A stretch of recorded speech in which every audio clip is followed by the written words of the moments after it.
आनंद भारती तर्कशील मुंबई महाराष्ट्र से।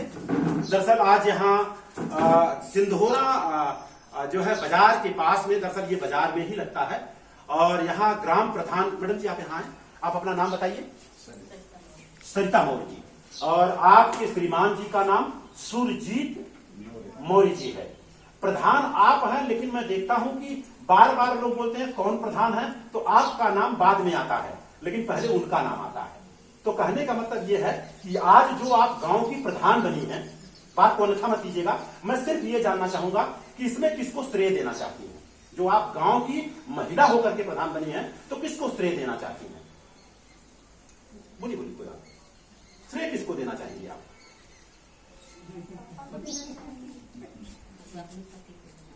चलिए, बहुत अच्छी बात है, बहुत अच्छा बात आपने कहा है। लेकिन आपको बता दूं, आज अगर अपने भारत में कोई महिला प्रधान है तो इसमें सारा का सारा श्रेय जाता आपके पिताजी का जाता है, नो डाउट।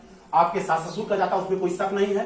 आपके पति का जाता है, नो डाउट। आपके जीवन साथी हैं वो, उनका भी जाता है। लेकिन सबसे बड़ा अगर श्रेय किसी का जाता है तो राष्ट्रमाता सावित्रीबाई फुले को जाता है। इससे बड़ा अगर किसी को श्रेय जाता है तो डॉक्टर भीमराव अंबेडकर को जाता है। अगर डॉक्टर भीमराव अंबेडकर का संविधान नहीं होता तो महिलाएं कभी जिंदगी में प्रधान नहीं बन पाती। आज से 70 साल पहले चले जाइए, गांव की कोई महिला प्रधान नहीं होती थी। आप समझिए ना। तो पूरा का पूरा जो आपको अधिकार मिला है उसमें बाबा साहब का बहुत बड़ा हाथ है जी। मेरी बात को समझ पा रहे हैं ना? बात को बुरा तो नहीं देख रहा है जी। आज से आप ये चीज जरूर जी। आपसे मैं क्वेश्चन करना चाहूंगा, आप बड़ी बेटी हैं, नाम क्या आपका? गरिमा जी। आप इस प्रधान के घर का गरिमा बना के रखिएगा, है ना? गरिमा समझ रहे ना, प्रतिष्ठा जी। मैं जानना चाहूंगा कि first lady teacher in India, Bharat में सबसे पहले कौन सी महिला थी जो टीचर बनी? अगर आता है तो हाँ, और नहीं आता है तो ना। डरना बिल्कुल नहीं। कौन सी क्लास में पढ़ती हैं आप? बीएससी कर रही है, वेरी गुड। साइंस साइड से हैं, बहुत अच्छी बात है। तो मैं जानना चाहूंगा, अगर आपको जानकारी है तो हाँ, और बेटा नहीं जानकारी तो मैं बताऊंगा आपको। First lady teacher in India, don't know. बेटा आप बता पाओगे भारत में सबसे पहले कौन सी महिला थी जो टीचर बनी? नहीं, कोई बात नहीं सर, मैं बताऊंगा आपको। मैं बता दूं, राष्ट्रमाता सावित्रीबाई फुले। लेकिन रही बात, अगर आपको जानकारी नहीं है तो आपका दोष नहीं है, आपका दोष नहीं है। हमारे जैसे लोग जो जानते हैं और लोगों को नहीं बताया, दोष उनका। उनके बारे में 1 मिनट में बात करूंगा। 170 साल पहले लड़कियों को पढ़ने का अधिकार नहीं था। लड़कियों को पढ़ने के लिए कोई भी धर्म की हो, चाहे जाति की हो, चाहे कोई भी हो, अपने भारत में इस तरह से होता था। जब उन्होंने शुरुआत किया पढ़ाने का, उनके श्रीमान जी का नाम ज्योतिबा राव फुले। भारत में सबसे बड़े शिक्षा की क्रांति उन्होंने किया। और उसके बाद जब उन्होंने पढ़ाना चालू किया, अपनी श्रीमती जी को पढ़ाया, और पढ़ाने के बाद जब उन्होंने महिलाओं को पढ़ाने का सोचा, तब लोगों ने सारी महिलाओं मिलकर के उनको गोबर और टक्कर मारे। क्यों? क्योंकि अगर ये पढ़ाएगी तो बच्चियां जो है, औरतें जो है कि आदमी से ज्यादा पढ़ लेंगे तो दरअसल औरतों का राज आ जाएगा।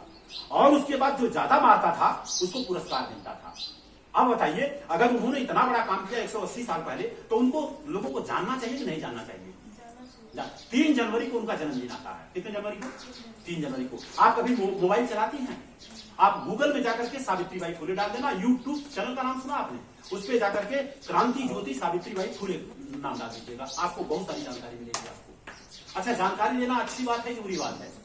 जी जी। तो सावित्रीबाई फुले के बारे में आप जान लें। ये हमारा भारत देश गीता से चलता है कि कुरान से चलता है कि संविधान से चलता है, आप बताइए।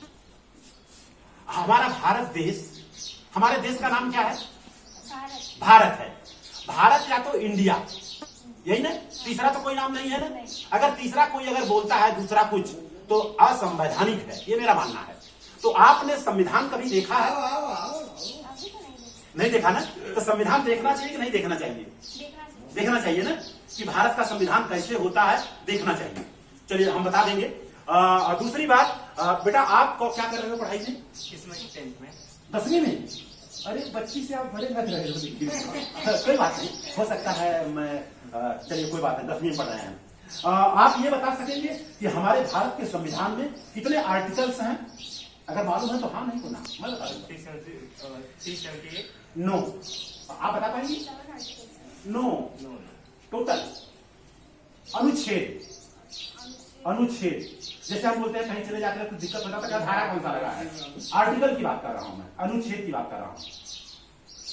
नहीं जानकारी है? 395 है जी हाँ। और संविधान जानना बहुत जरूरी है, क्योंकि अगर अपना भारत देश संविधान से चलता है तो संविधान तो जरूरी है ना, एकदम ना।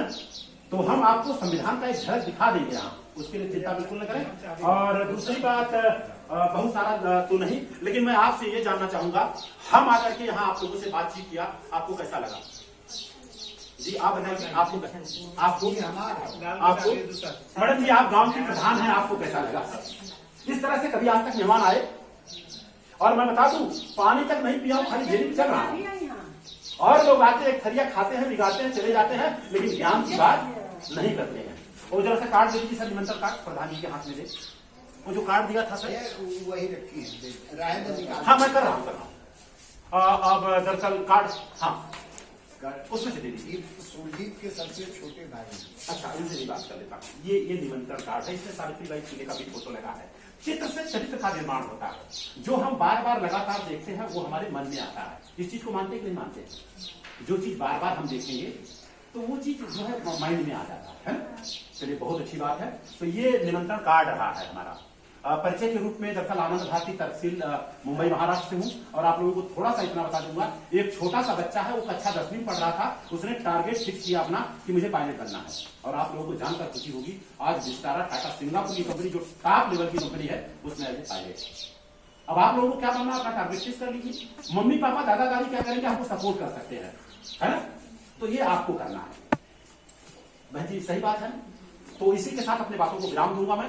बहुत बहुत धन्यवाद। आप लोगों से बात करने के बाद मुझे बहुत खुशी हुई, और आप लोगों को क्या हुआ मुझे मालूम नहीं है। और पहली बात तो मैं बता दूं, बाबू जी इधर आइए, और मैंने सुना हूं कि ये बनवासी का लड़का है, जैसे कि हमारे संवैधानिक भाषा में एसटी कैटेगरी बोलते हैं, एसटी शेड्यूल, जी शेड्यूल कास्ट, शेड्यूल कास्ट नहीं, शेड्यूल ट्राइब बोलते हैं, जिसको यहाँ गांव में मुसहर बोलते हैं, यही ना? बहुत हमें खुशी हुई। बताइए, आपने दादाजी के बारे में बताइए, आपको जब यहाँ बुलाए हो तो यहाँ पर पढ़ाई की भी बात करते हैं कि नहीं करते हैं? तो पढ़ाई करना चाहिए कि नहीं करना चाहिए? करना चाहिए ना। तो और क्या संदेश देना चाहेंगे लोगों को? आपके अपने बनवासी लोग जो होते हैं, जो आपकी बिरादरी के लोग हैं, तो क्या उनके बच्चे को पढ़ना चाहिए कि नहीं पढ़ना चाहिए? पक्का ना जी। बिरसा मुंडा का भी इस पे चित्र लिखा हुआ है। बिरसा मुंडा के बारे में बेटा इनको जान बताना, ये इनके बिरादरी के, और उनका भी नाम लिखा। खाली गूगल में जाकर के आपको यूट्यूब पे जाए या तो गूगल पे जाकर के इनका नाम डाल दीजिए, पूरी जानकारी मिलेगी। ठीक है, तो इसी के साथ अपनी बातों को विराम दे रहा हूं। आप सभी का तहे दिल से, सर एक मिनट आप आइए, आपकी बात कर रहा हूं सर, चालू रखिएगा। हम पहली बात तो आपको मैं बहुत बहुत साधुवाद और धन्यवाद इसलिए देता हूं, यहाँ खड़े रहिए सर जी, कि यहाँ आने के बाद आपने कहा कि ये बनवासी परिवार से हैं, और इनको मैंने यहाँ इसलिए रखा हूं, इनको एक कंडीशन डाला है कि पढ़ाई करना पड़ेगा। और आपको बता दूं, ये सबसे बड़ा नेक काम है, क्योंकि वो चीज मैंने देखी है सर, ये लोग पत्तल का काम करते थे बेचारे, और पत्तल पर का जूठा खाना ले जाकर के स्टोर करते थे, वही 4 दिन 10 दिन 5 दिन खाते थे सर। लेकिन ये जो काम कर रहे हैं सर, बहुत हमें अच्छा लगा सर। लोगों को संदेश क्या देंगे बनवासी परिवार के लिए सर? मैं चाहूंगा कि मेरा पूरा जो भी मेरे संबंध में आए, या जो भी लोग मेरे टच में हो, वो शिक्षित हो, मेरे संबंध से गुजरने वाला हर व्यक्ति शिक्षित। हाँ ठीक ठीक।